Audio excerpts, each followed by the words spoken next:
What's up YouTube, I'm Mike, and today I'm back with another video.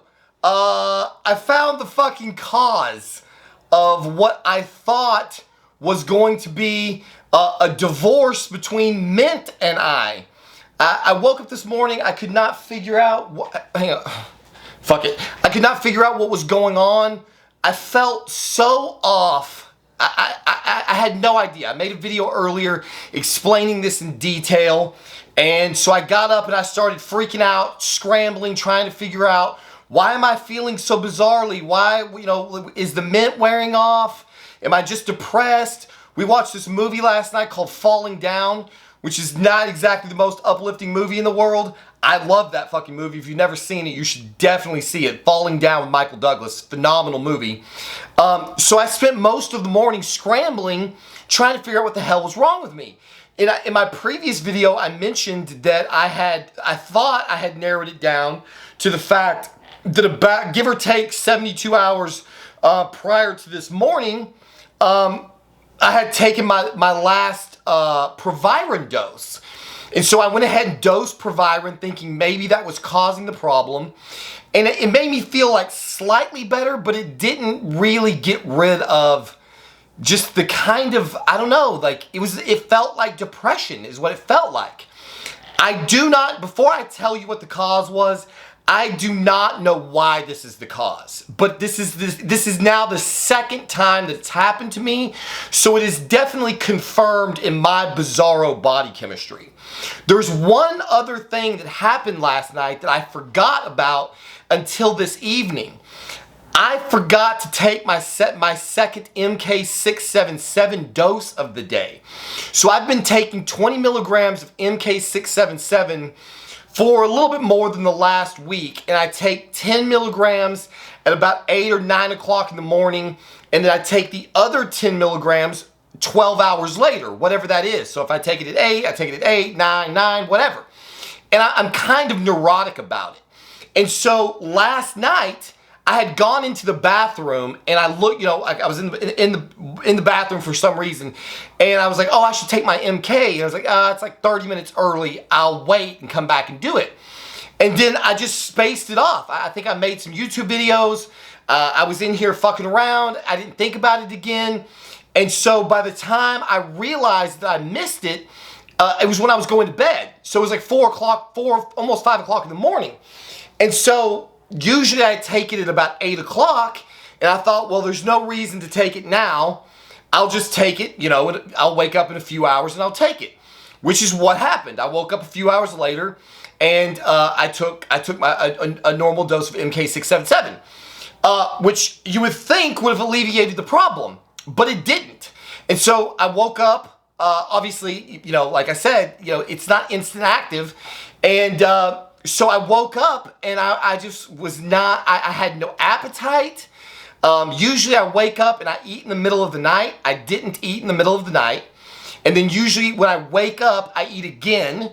And so usually I'll have sometimes I'll have 2 honey buns, honestly. It's the easiest thing. It's just something I can grab off my nightstand. But usually I'll eat at like 4 o'clock in the morning. Then I'll wake up at like 8 or 9 when I take the MK, and I'll be ravenous from the previous dose. So I'll eat like a 450 calorie honey bun. And then when I wake up, for good, at noon usually, then I'm fucking ravenous again, and I'll go tear up a 1,200 calorie pizza. Well, this morning, I wasn't hungry for the honey bun. I didn't eat right before bed. And then when I woke up, instead of having an entire pizza, I only had like 3 pieces. And so I had to force feed another meal to even get to the gym. So I do not know what MK677 does to me, but I seem to have some type of inexplicable withdrawal effect from it. This happened the last time when I had gotten MK677 in pill form. I had run out. I was running out, and I started feeling all fucked up. I made videos. I think I have a video on my channel even. Let's see if I type MK. I think I asked MK677 withdrawal is for real. I'm feeling 1,000 times better tonight. So on February the 10th, I made a video saying that whatever was going on at that time that had me feeling all fucked up, that I had gotten back on my proper MK677 dose and I was feeling 1,000 times better. So tonight, I'm sitting there trying to get my dinner down. I haven't had much of an appetite all day long. I had taken 10 milligrams in the morning, but I had missed the 10 milligrams the night before. And so I went into the bathroom early. It was technically early, but I was like, fuck it. I'm just gonna go take some MK and see. I couldn't even get my dinner down. Usually I eat the entire serving that my wife gives me and I'll go back for like another half. And so I'm sitting here and I cannot even get through the serving that she made me. So I left it on the couch. I went and I took an entire cc of the liquid MK677, which is 12.6 milligrams or whatever.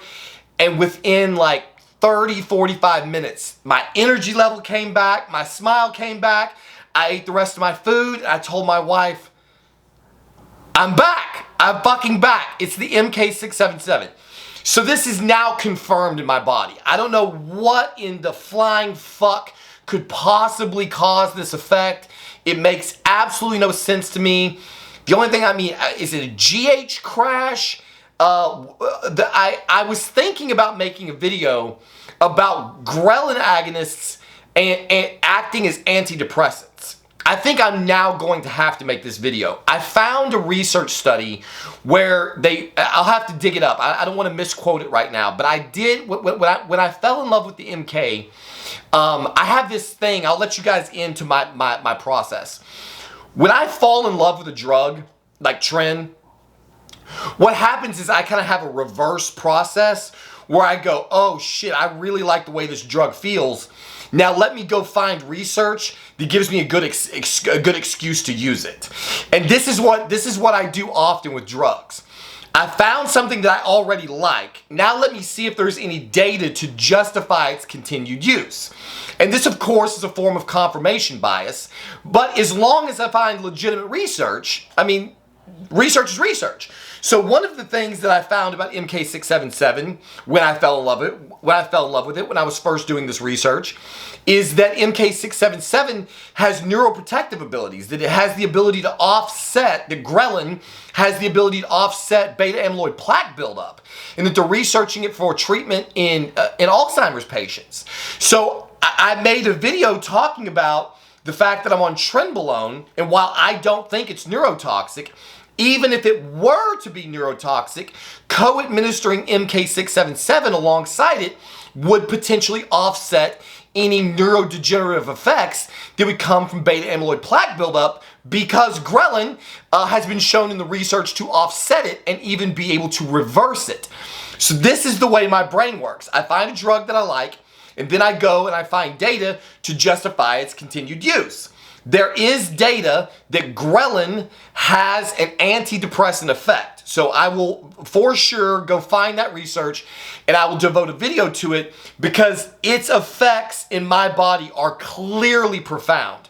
If you look at the video that I made last night, which was called the Triple 19 Mafia, I was manic, I was on top of the world, I was talking fast, I was singing the praises of this drug, and then 12 hours later, I'm in the absolute fucking toilet, and one of the things that occurred was that I missed a dose of MK677, and I have had this effect so acutely in the past that I dedicated an entire video saying, I clearly have withdrawal from this drug, because when I reintroduced it, all of the depression and misery that I was experiencing went away. So that's more than a little bit scary, honestly, that I could feel that badly after one missed dose of MK677, that it had me questioning my entire fucking YouTube channel. Really, really not good, honestly. So I am definitively going to make sure that I treat this ghrelin agonist with the same respect that I treat Xanax. Like, I keep enough Xanax on hand so that if some catastrophe would strike, I have enough that I can taper myself off the drug so that I don't come off of it cold turkey. Luckily, I'm only on 0.5 milligram a night. so I really don't need that much time to taper. I could easily do it in a month. With MK677, what I did last time was I tapered down 5 milligrams a day. And I just did it like literally it took me like a week and I was fine. As long as I tapered the dose down, I was totally fine. Missing half of my daily dose was clearly not okay, and it had me fucked up for half the day until I redosed it tonight, and boom. I mean, the mania, the excitement, the fucking smiles, the upbeat, my appetite, everything has returned to fucking normal. So holy shit, more research needs to be done into what the fuck this compound is doing to people neurologically. I'm going to do my dead level best to try to find any data that I can, because I mean, this can't be good. This honestly cannot be good to have for something that I've been on for this short period of time to have this profound of an effect. So that's part one of this video. I just wanted to show you, to get back on here and give you this update in real time so that you could see the change in my demeanor, so that you could compare from this morning to this afternoon to this evening how markedly different my attitude is. For the second part of this video, I probably should have dedicated an entire video to this, but fuck it, I have your attention now anyway. A lot of people continue to believe that my kind of psychopathic fucking behavior is induced by trenbolone. That the trenbolone's destroying my life. I may make an entire video about this, but I'm gonna show you something here in a second. A lot of people seem to think that a large portion of my psyche that gets displayed in these tren rants and rages and all of the crazy shit that I talk about on this channel, a lot of people seem to think that the steroids are the causal factor of this. And I've been saying since day one that steroids do not make you someone you're not. The steroids only enhance the person that you already are. So long before I ever started doing steroids, when I was totally natty, I was lifting a little bit here and there. I had gotten up to about 145 pounds, and I was lifting, you know, sparingly, but I wasn't taking any kind of hormones, hadn't been on anything. I took pro hormones when I was a kid. I had a motorcycle. So this was when I was in my middle 30s, when Sarah and I got together. I can't remember exactly. I had the bike for a few years. I can't remember. It was a Victory Vegas 8-ball power cruiser that I had put custom pipes on, a Power Commander 5, a dyno tune, an air intake. This bitch was fucking powerful as fuck. I used to ride this bike all over Dallas. And true to biker, I used to hang out at strokers, biker bars. Like, that was my whole scene, was fucking riding that motorcycle. I had my head buzzed. I had the fucking goatee instead of the beard. And I rode all over fucking Dallas on that motorcycle. I put 10,000 miles on that bike the first year I had it. So, of course, like every good biker, you have to have a biker vest. I happen to have my biker vest from the period of time where I was weighing about $145, maybe 150 if I'd really been hitting it hard in the gym. But I was drinking a lot. I was hot. This is back when I was taking a lot of Xanax. My kids were gone with my ex-wife. I didn't have custody of my boys at the time. I was in a really, really dark place in life. My relationship with my boy's mother had ended. She had run off with them. I couldn't find them for 6 months. I had to hire a private investigator to track her down. And so I spent a lot of time on my fucking motorcycle, pissed the fuck off at the world, and really just I just didn't give a shit about anything. And so when you have a motorcycle vest, you get patches on it. And so I accumulated quite a few patches over the period of time that I rode this bike.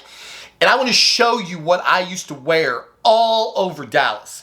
I wore this fucking motorcycle vest when I was working at Sunbelt Material Handling. I went to visit customers in this vest. Now, depending on what customer I went to see and how likely they were to see me in the parking lot, sometimes I would cover it up. But 99.99% of the time I was on that bike, and often even when I wasn't, I pretty much rode every single day. I mean, if it wasn't pissing rain, I was riding. And so a lot of bikers, if they're in a biker club, they'll have like a rank that's usually over the right chest breast right here.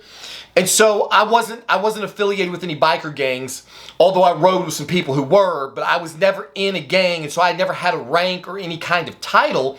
So I decided to come up with my own title. And so the first patch that I got on my vest was this title, asshole.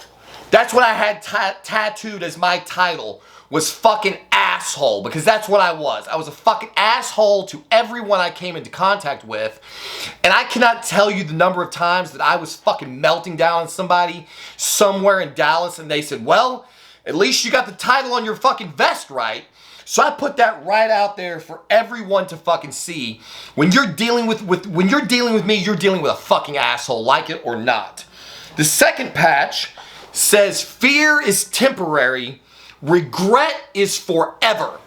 That meant a lot to me because I was in a period of my life where I was done being pushed the fuck around.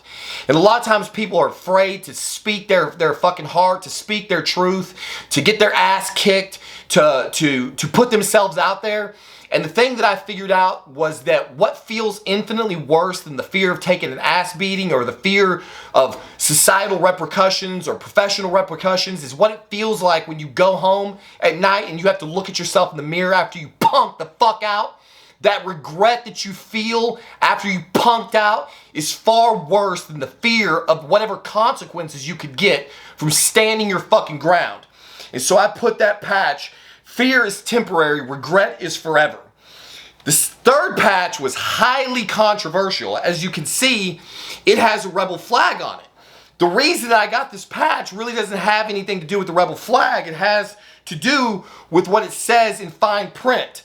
Fighting terrorism since 1861. That was the end of true America. 1861, when the North tried to invade the South and take our fucking rights away from us. That was the end of the fucking nation that our founding fucking fathers built. And it didn't have fuck all to do with slavery. That was the excuse they gave. I could make an entire video about the Civil War and the fucking corruption that was actually at play during that period of time. But that and I believe it was in 1861 that Texas got into the fight. I can't remember now. I used to study this shit a lot more than I do now.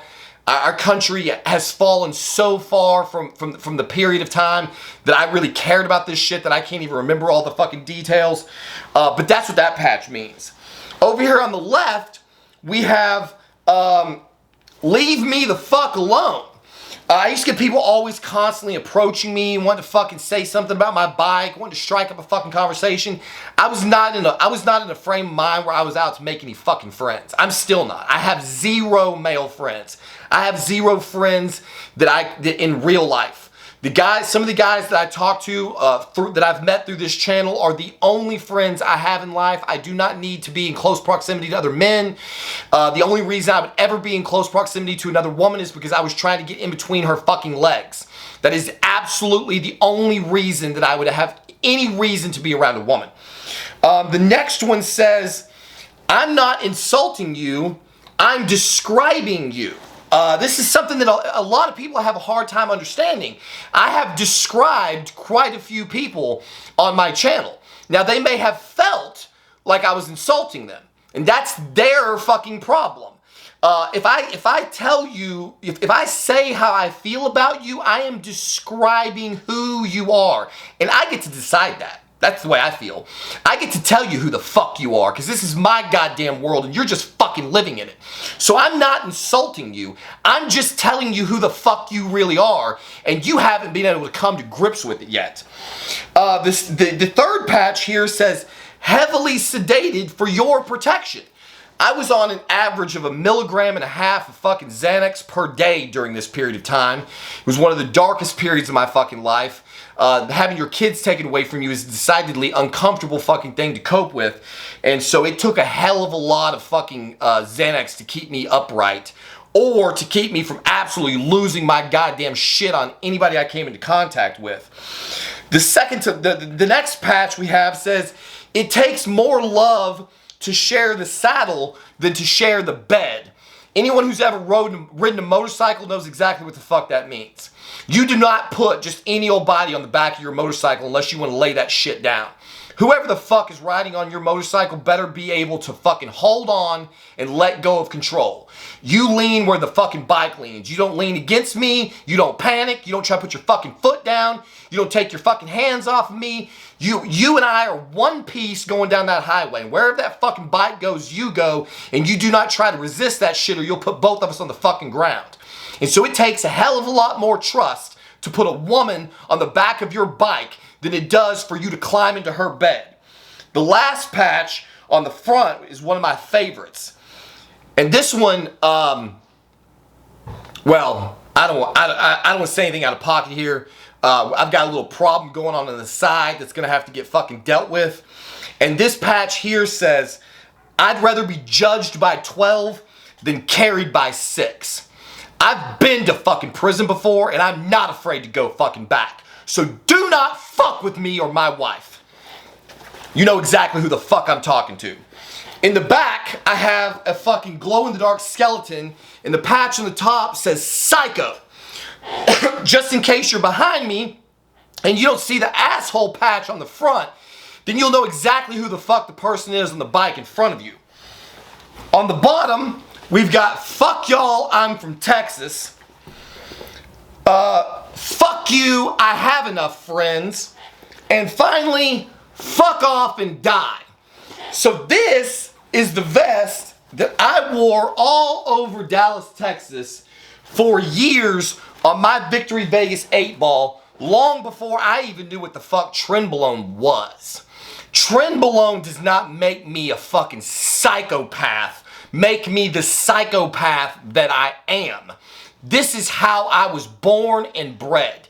The world we live in turned me into the fucking monster that you see sitting before you.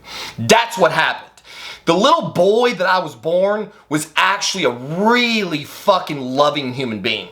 I was the top of my class every year. I was teacher's pet every year, every single year. My parents got to go to parent-teacher night and hear every single one of my teachers go, I wish I had a whole classroom full of Michaels. That's what they used to always say. I wish I had a whole classroom full of Michaels.